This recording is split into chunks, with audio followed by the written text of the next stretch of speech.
Merci encore une fois de votre présence. En tant que maire de Billère, je vais dire quelques mots. Je vais donner la parole à Madame Bonhomme, la présidente de MER. J'ai déjà donné quelques mots d'accueil. Le directeur de la CEPA a donné le contexte dans lequel on réalise cette opération centre-ville. Et évidemment, il faut donner du sens. Il faut donner du sens aux rues, il faut donner du sens à la ville elle-même. C'est pour ça qu'au-delà des rues, il y a le pôle culturel intercommunal, qui est un équipement de l'agglo, qui a été réalisé il y a quelques années. Mais on a l'ambition aussi de ne pas construire simplement des logements, même s'il en faut. On n'a pas l'ambition simplement d'accueillir des gens, même s'il en faut. On est 13 500 habitants. Normalement, on devrait avoir 1 millier d'habitants supplémentaires. C'est important. Et si on dit 1 millier d'habitants supplémentaires, ça veut dire aussi des services publics. Bon, d'accord, il y a une mairie, il y a une école, la maison de l'enfance, il y a une salle de spectacle, un peu petite, mais qui correspond à la vie associative et aux besoins des associations. Et puis on a l'ambition aussi de mettre des cinémas d'art et essai. On est en discussion, on était en discussion avec le Méliès, on est en discussion pour ceux qui sont de la région paloise, on est en discussion avec le réseau Utopia, tout ça n'est pas encore fait, mais c'est quand même bien avancé. Et donc on a l'ambition de faire un vrai centre-ville, et donc donner aux rues, je le disais, des noms qui participent à l'éducation populaire et qui participent au devoir de mémoire. C'est pour ça qu'on a choisi évidemment Virgilio Peña, parce qu'ils sont rares actuellement. Ils sont rares, peut-être qu'ils étaient rares aussi à l'époque. Je parle du début de la résistance. Nombreux étaient les républicains espagnols, les antifascistes, les communistes, socialistes, poumistes, etc. Anarchistes, pardon, peut-être les premiers, les plus nombreux. Avec la CNT en Catalogne, on a un drapeau, c'est un drapeau catalan. Voilà. On est très accueillants à Billère. Et donc, c'est pas commun d'avoir une personne sur une plaque qui traverse le siècle, avec donc quelqu'un qui s'est engagé pour la liberté, la démocratie, un autre monde, la République espagnole, dans les années 30, qui est accueilli en France, mais mal accueilli. En fait, dans un camp de concentration, j'ai pas dit d'extermination, mais c'était bien des camps de concentration, comme on avait Gurs. On avait donc les camps de concentration sur la côte du Roussillon. Cela préfigurait le fascisme. Ils existaient déjà. Depuis 1933-1934, il y avait des camps en Allemagne. Et donc, il subit la guerre d'Espagne. Il est mal accueilli en France. Il se bat pour la liberté de l'ensemble des concitoyens de France, mais aussi les citoyens européens, et déporté dans un camp. Et en plus, Buchenwald. Alors, vous avez vu l'affiche Rouge Miroir, qui a été réalisée à l'initiative de Jean Ortiz, Dominique Gauthier, Jean-Jacques Beauroy. Et pour donner toujours du sens, on voulait accompagner cette inauguration, cette présentation de plaques, aussi d'un débat qui a eu lieu, enfin d'une présentation et d'un débat. Et cela participe au devoir de mémoire. Alors tout ça sera peut-être oublié dans quelques décennies, mais il y aura une plaque. Elle restera, celle-là. Et puis il y aura des films, comme ceux qui ont été projetés, et nous espérons qu'il y aura d'autres films projetés sur le sujet. Jean-Jacques m'a donné le film sur Gurs. On va essayer d'utiliser nos réseaux pour le faire passer sur la 5 ou la 7. Bon, c'est pas une promesse de Gascon, mais on va essayer. Et donc c'est une démarche qui doit être collective, institutionnelle, mais aussi militante. Voilà comment on conçoit notre action. Et on vous remercie d'être présent aujourd'hui. Je ne vais pas reparler de l'histoire, parce que d'autres vont en parler peut-être mieux que moi, les suivants, l'histoire de Virgilio. En fait, vous connaissez pour la plupart cette salle, puisqu'on lui a remis la Légion d'honneur dans cette salle. Et il y avait un lien avec la commune espagnole, Espero, évidemment. Donc, c'est un deuxième rendez-vous. On s'y était engagé auprès de Jean, auprès de sa famille, Je ne pense pas qu'il le savait, qu'on allait donner le nom d'une rue. Et pour nous, ce n'est pas un événement anodin. Merci.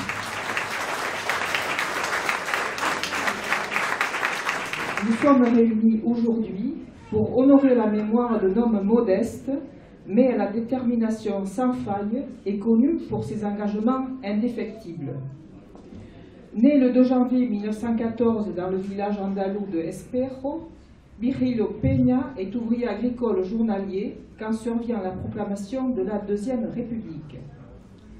Les familles comme la sienne travaillaient alors au service des propriétaires terriens dans des conditions de quasi-esclavage. Ils partent régulièrement dans les champs pour une période de 20 jours, même les enfants, et dorment sur la paille à l'arrière des mules. Les conditions de vie sont très dures. À maintes reprises, les peones se mettent en grève. Leurs responsables font chaque fois l'objet de mesures de rétorsion. Le père de Virgilio est de cela.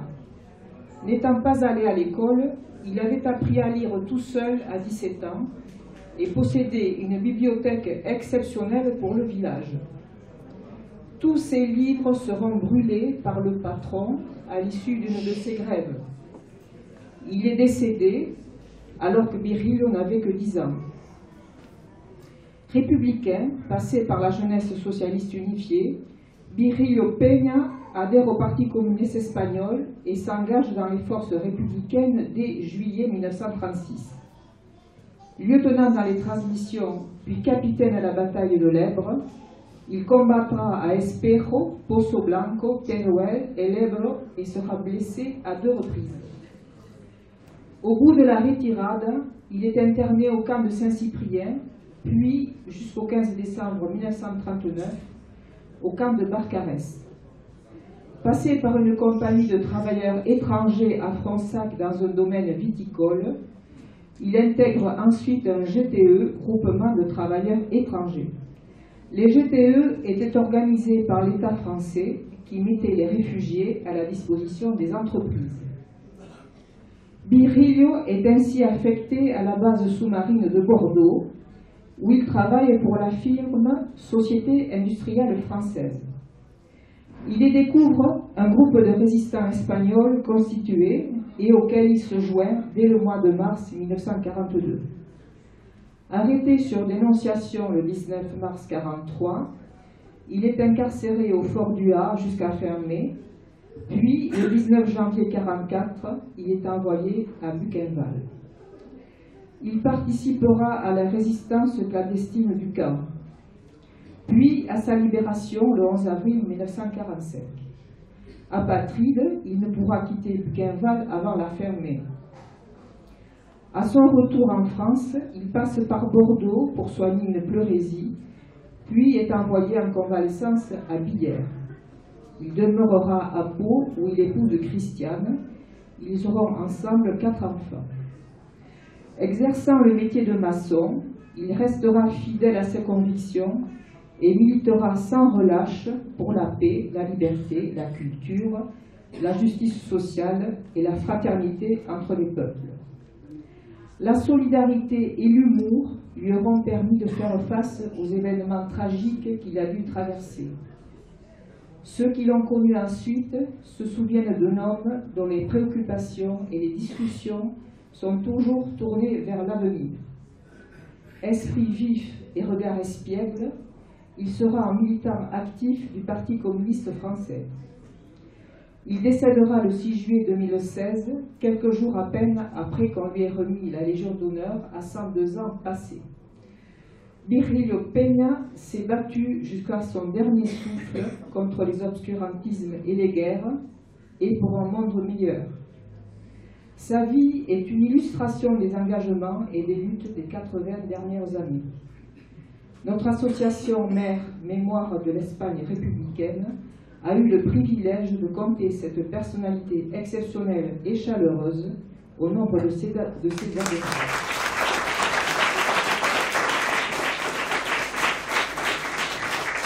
Merci Virgilio, merci la famille, très unie, belle famille. Merci aux élus qui sont là, Merci à toutes les associations qui sont là, quasiment toutes, et qui sont parfois venues de loin. Merci, je crois qu'il faut travailler à cette convergence plus forte de nos associations, et moi, y compris, prêt à faire tous les pas nécessaires pour arriver à au moins une convergence de nos associations.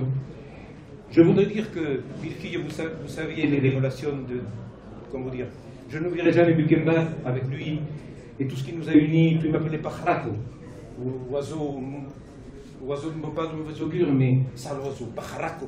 Et on arrivait dans des débats ensemble, il n'écoutait pas les conneries. Voilà.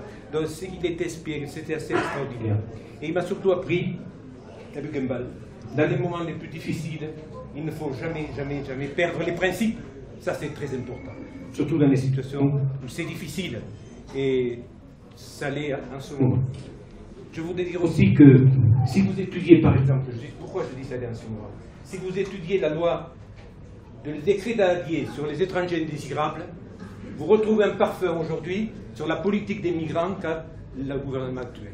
Vous voyez, donc les classes dominantes, elles mènent la bataille de la mémoire, la bataille pour leurs intérêts. Je voudrais dire aussi que, expliquer pourquoi, avec Dominique Gauthier, nous avons travaillé dans une certaine optique. Nous ne sommes pas pour un passé vide, pour un passé consensuel, pour un passé vide de contenu et de sens. Nous pensons qu'il faut récupérer le passé, mais pour garder toujours un horizon d'utopie. Toujours un horizon d'utopie. Et quand on récupère le passé, il faut récupérer aussi la fonction critique de ce passé, voyez. Je crois qu'il faut revisiter le passé et s'en servir effectivement, parce qu'un peuple sans passé qui n'a pas d'avenir, nous l'avons dit et répété. Voilà. Donc, les luttes, je dis les luttes parce que nous avons beaucoup de points communs avec pas mal de camarades dans la salle, d'amis qui ont lutté dans des organisations, dans des partis différents, pendant 50 ans. On me dit souvent ça ne valait pas la peine. Regarde aujourd'hui le champ de ruines. Je dis non, si, les luttes ne sont jamais vaines, elles en valent la peine, mes amis, mes camarades. Donc je dis à tous les lutteurs qui sont là, nous n'avons pas lutté pour rien. Je voudrais dire aussi que souvent on dit fils d'eux. Non, nous ne sommes pas fils d'eux, nous sommes fils d'eux, mais nous sommes aussi ce que nous sommes aujourd'hui. Par exemple, hier, les fils d'eux, il y en avait pas assez à la manifestation à Pau. Et je voulais le dire.